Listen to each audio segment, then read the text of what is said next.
Para leerte mejor, un programa sobre libros, escritores e investigadores. Hacemos este programa con Pablo Manzará en la cámara, la edición y en el resto de la magia para la televisión. Esto es Para leerte mejor, y así lo comenzamos.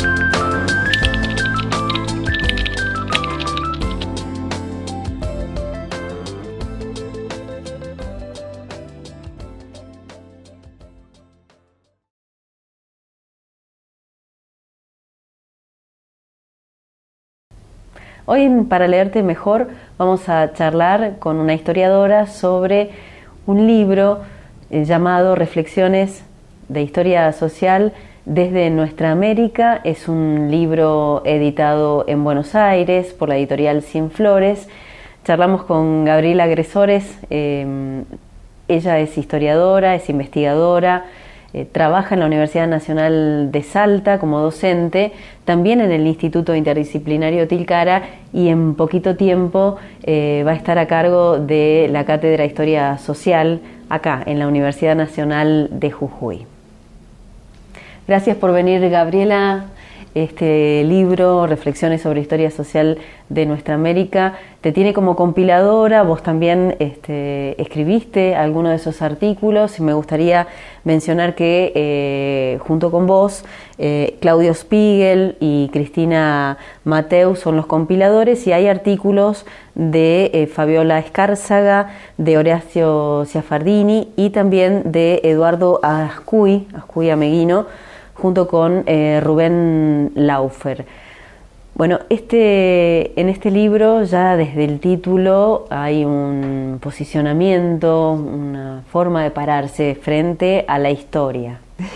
Bueno, en principio es un libro que es casi como rejuntar la biografía de todos nosotros. Es decir, por un lado, reúne trabajos que nosotros usamos en una cátedra que tenemos en Buenos Aires, que es la Cátedra para la Historia Social General, y también la usamos en la Universidad de Salta, en Introducción a la Historia de las Sociedades.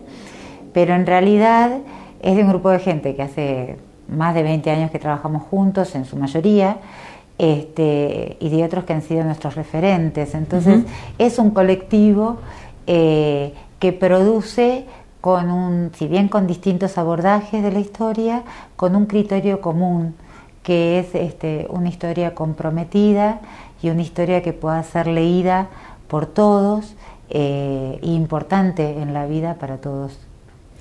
Esa idea de que pueda ser leída por todos, es decir, no una historia para especialistas, es uno de los ejes.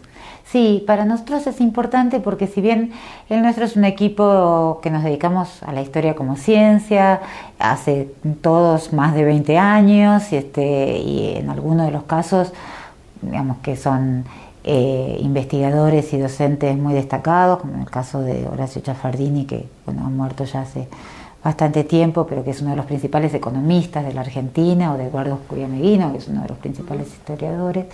De todas maneras, la idea es que efectivamente todo el mundo puede aprender historia, es necesaria para todos, y que no es necesario usar una jerga científica, como si la usamos para comunicarnos entre nosotros, pero que no es necesaria para explicar procesos históricos por un lado, y también mostrar la cocina de cómo pensamos la historia. Al mismo tiempo que la contamos, estamos reponiendo cómo la hacemos y cómo la pensamos y desde dónde, para que todo el mundo pueda hacer lo mismo, es decir, no solo recordar o repetir lo que le pareció bien de lo que nosotros decimos o para discutirlo, sino también usar el método histórico para pensar también nuevas situaciones, que nos parece que esa es como lo principal que nuestra labor de docentes y de historiadores podemos ofrecer, no solo lo que tenemos nosotros para decir de nuestros temas, sino también desnudar cómo hacemos para pensar estas cosas para que al que le parezca bien pueda usarlo también. ¿Por qué es importante la historia? Mira, a mí también tiene que ver bastante con mi propia experiencia, ¿no? A mí me parece que la historia es estructurante de la personalidad, así como el psicoanálisis toma la historia personal, pero las historias personales no son individuales, son siempre historias sociales. Yo decidí hacer historia a los 7 años, y entiendo desde hoy que tenía que ver con, digamos, poder hacer pie firme en una historia compleja. Y una y otra vez la historia me sirvió para explicarme cosas de mi propia realidad y de la realidad de un país en el cual vivíamos. Y por lo tanto me parece que eso es importante para todos, no solo como muchas veces se toma como cultura general, por supuesto que tener muchos elementos de la realidad y poder manejarlos siempre enriquece la vida. Pero a mí me parece que la historia tiene un valor especial dentro de lo que es el bagaje que uno aporta y que tiene que ver la posibilidad de unir los 3 tiempos que tiene una sociedad y una persona, que es el pasado, el presente y el futuro. Por eso nosotros tomamos esta frase de Spinetta que dice el vestigio del futuro. Nos parece que es una definición sobre la historia maravillosa, porque nosotros lo que hacemos es estudiar atrás lo que va a venir. ¿Cuántas historias hay? Hay muchas historias y como en el mundo, una gran historia que va sucediendo, que es lo que en su momento Pierre Vilar dice, la historia que ocurre, la historia objeto, la historia que está ocurriendo realmente. En esa historia se entrelazan todas nuestras historias y todas nuestras acciones voluntarias dentro de este mundo, que van generando procesos que son propios. En ese sentido, como uno puede leerlos para acercarse a las verdades, digamos, va a escuchar todas las voces que están intercaladas en una situación histórica. En ese sentido uno dice, hay muchas historias, pero también hay una historia como hay un mundo, digamos.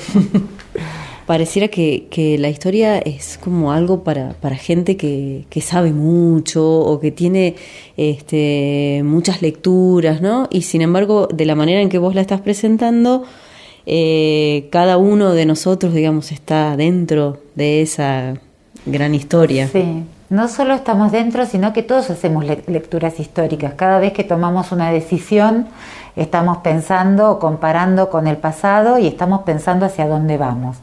A veces son decisiones individuales y otras son colectivas, y me incluyo no en determinado colectivo, digamos, para hacer algo. En ese sentido, siempre hacemos lecturas históricas. Nosotros, en el primer artículo que hacemos con Claudio Spiegel, hablamos de la historia científica, de una historia que, como toda ciencia, se propone leer la realidad y también, de alguna manera muy particular, también predecir. Y los ejemplos que tomamos no son ejemplos de historiadores, básicamente, sino que es el ejemplo de un obrero que era dirigente sindical, como René Salamanca, y de un periodista, como era Rodolfo Walsh. Y cómo ellos podían hacer un uso de una historia y pensar la historia científicamente, a pesar de no haber estudiado en una universidad, y podían a partir de eso leer con claridad una situación muy confusa y tomar además una propuesta de futuro para llevar la historia hacia un lugar, que esto es lo que este gran historiador que fue Pierre Vilar plantea, que la historia tiene ese valor predictivo de poder leer para atrás y poder llevar a aquellos que leemos la historia, no los historiadores, sino en el conjunto, hacia un lado. Esa sería la fuerza predictiva de la historia, de que podemos empujar la historia hacia el futuro, que no exactamente que uno desee individualmente, pero sí hacia un futuro esperable. El título del libro, ya desde el título, digamos, se dicen muchas cosas, reflexiones sobre historia social de nuestra América. Hay una postura que ustedes desde el título ofrecen. Sí, nosotros tomamos este nombre que le pone José Martí, en realidad en polémica con el nombre de Latinoamérica, que venía de Latin American, de un anglicismo, pero nos parece que es una buena, como un buen posicionamiento, primero el de esta América que siempre se define por los que la invaden, porque el propio nombre América es un nombre de invasión, pero además la unidad del continente americano proviene de una invasión, porque antes que esto había pueblos diferentes. Sí. Y entonces reapropiarnos de este espacio americano como un espacio que exige como un doble posicionamiento, digamos, caminar con las dos piernas, y por eso también inauguramos el libro con el texto de Arguedas, de José María Arguedas, porque él plantea esta posibilidad de usar para leer las experiencias y las teorizaciones de otros pueblos del mundo, pero para valorar y desarrollar la complejidad y la hermosura y el potencial de cambio que tiene nuestra América. Entonces, en ese sentido, esta apelación a historia social, que en realidad es un concepto que viene de la historia europea, de la Escuela de los Anales, pero para leer nuestra América, o para leer desde nuestra América, porque en el libro también aparecen algunas reflexiones sobre otros lugares, no simplemente sobre América, pero es para leer desde acá. ¿Qué necesitamos para mirar desde acá? Y no como una mirada enajenada que campea tanto en nuestra cultura, sería. Me sorprende ver en un libro de historia una serie de poesías. Vos recién lo mencionabas a Spinetta, hay un texto de Arguedas que inaugura, digamos, el libro. ¿Por qué está este enriquecimiento, digamos, del trabajo que ustedes han hecho? Bueno, tiene que ver con algo que compartimos con los otros compiladores, pero que básicamente es muy fuerte para mí, que es mostrar que la ciencia también tiene dos piernas. Es decir, que hay una parte que es la forma de conocimiento que permite el arte, que la ciencia siempre va detrás, que los artistas dicen antes que nosotros. Sí. Y que en ese sentido permite como una llegada más directa al conocimiento, con otras características, obviamente, no es que uno pueda reemplazar al otro, pero que todo origen de una teoría científica, como en este caso de una teoría histórica, tiene un origen que es un salto al vacío, y ese salto al vacío es la poética.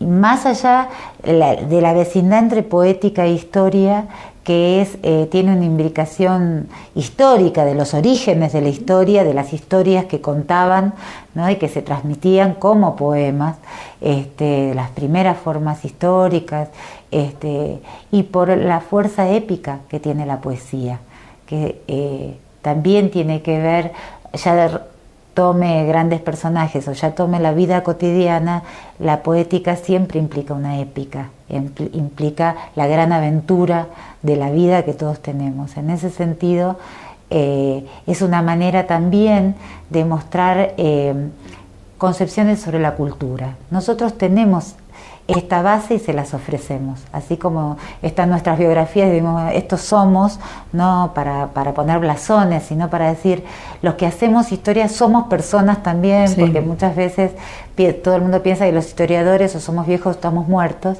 y que somos personas especiales, como una especie de... Sí, eso me llamó la atención del libro, el detalle, digamos, de una cuestión más íntima, tal vez, de cada uno de ustedes. Sí. Y de todas maneras con un cierto grado, ¿no? Algunos abrían más la puerta de la casa, digamos, y otros menos. Sí, bueno, para mí es muy importante eso, que la gente que lee, en particular los más jóvenes, que también es un libro pensado también para los jóvenes y para que los jóvenes puedan acercarse a esto, porque vos decías antes, una cosa muy compleja, para los chicos es como un territorio muchas veces vedado por lo aburrido, por lo absurdo, que puedan acceder a esto a personas comunes que necesitan de la historia como ellos también la necesitan. Y en ese sentido, mostrar nuestras biografías y también nuestras bases del alma, no solo en las notas al pie, nuestras bases teóricas, sino con la literatura, nuestras bases del alma, nos parece importante por el grado de pasión que tiene la historia para todos nosotros, pero para muchos más, el compromiso emocional que conlleva la historia, y que para nosotros, para todo este grupo, eso es muy importante, ¿no? El grado de apasionamiento que tenemos en lo que decimos y por qué lo decimos. En este libro hay distintos momentos en los que ustedes han ido haciendo pie, con artículos, reflexionando sobre ellos, desde el inicio de la humanidad hasta llegar a la Argentina, pasando por el imperialismo y lo que significa, pasando por la conquista de América y otros momentos. ¿Por qué los eligieron? Bueno, los primeros artículos reflexionan sobre quiénes somos las personas, porque es un espacio que falta. Es decir, tanto como conocemos o quiénes somos, que quiere decir ser parte del género humano, salvo para pequeños grupos de especialistas, es una pregunta que frecuentemente no está abierta y que no está abierta en las aulas. Es decir, en general los que entran a las universidades empiezan hablando sobre una disciplina concreta, sin reflexionar, pararse un poco a mirar quiénes somos y dónde estamos y desde dónde miramos. Con esto empezamos, y en el mismo sentido es que nosotros pensamos que no hay historia social si no empieza con los primeros hombres. Es decir, entender esta unión de hombre-naturaleza que se encuentra y se desencuentra en cada momento y que se va organizando, nos parece fundamental. Y en ese sentido es como un trabajo bastante original, porque trata de partir de cómo piensan los jóvenes hoy esa sociedad. Y entonces, en general los alumnos me dicen después: profesor, usted nos partió la cabeza, porque va al encuentro de quebrar una serie de cosas de sentido común, de los lugares del género, los lugares de la familia, etcétera. Y después damos un salto bastante grande a este artículo del descubrimiento de la conquista, que es muy importante, justamente porque lo que plantea es romper con estos prejuicios de un mundo civilizado que viene a mejorar América, y que además la conquista rápidamente, que con cierta facilidad, etcétera, ¿no? Y de analizar en realidad cuáles fueron las condiciones en las cuales se hacen, y los límites que también tuvieron, y por supuesto, bueno, las condiciones de este drama que hasta hoy sigue marcando nuestra historia. Lo mismo con el planteo del feudalismo colonial, ¿no? De poner claridad de cómo pensar una estructura tan compleja, que es una creación original, en el sentido de que no hay nada como la estructura americana de la etapa de la colonia, y que por eso merece ser estudiada con un dispositivo que a la vez tenga rasgos universales, que nos permita compararla, pero que nos permita entenderla en su especificidad. Y después el artículo de Fabiola Escárzaga, que un poco es distinto de los demás, sí, porque analiza a un autor, que es a Mariátegui, pero tenía que estar porque Mariátegui, así como Arguedas, es como una especie de guía en la mirada americana, pero además porque sintetiza muy cortito en un trabajo de Mariátegui que es de síntesis, como los 7 ensayos sobre la realidad peruana, que nos servía para dar cuenta de cada una de las partes de ese libro, de tener como algo más, algo que dice Mariátegui sobre cada momento de la etapa de la historia americana. Y después hay un trabajo más general sobre el imperialismo, que permite como separar y analizar y darnos elementos a todos para decir, bueno, ¿qué quiere decir que estamos en una época que es la época del imperialismo y las revoluciones? Y por último está el trabajo de Chaffardini, que en realidad es una síntesis de unos cursos que él dio antes de morir, y que para nosotros son como la mejor síntesis de historia argentina que puede haber, y es extremadamente develadora de grandes problemas, y como permiten leer en una clave que para mi gusto todavía hoy no hay nada más completo para leer que estos principios que nos permiten verlo desde un país dependiente, con las trabas para su desarrollo, con clases dominantes que permanentemente trabajan en función de los intereses de otros. Para los jóvenes es muy... da muchísimos elementos para pensar. Y en ese sentido me acordaba de una alumna cuando yo empecé a dar clases a principios de la década del 90, que después de leer este trabajo de Ciaffarini decía... se tiró sobre el banco y decía, ¿por qué? ¿Por qué? O sea, que le había permitido pensar, estaba haciendo el duelo de por qué la realidad es como es, pero también es esperanzador porque en la medida que uno entiende, puede dejar de pensar en soluciones mágicas y leer en términos de cómo es la realidad para transformarla, que sería como la base y la intención de este libro, ¿no? Como dar elementos sobre cómo leer una realidad que es necesario que cambie. Muchísimas gracias por venir para leerte mejor. Bueno, muchísimas gracias a vos.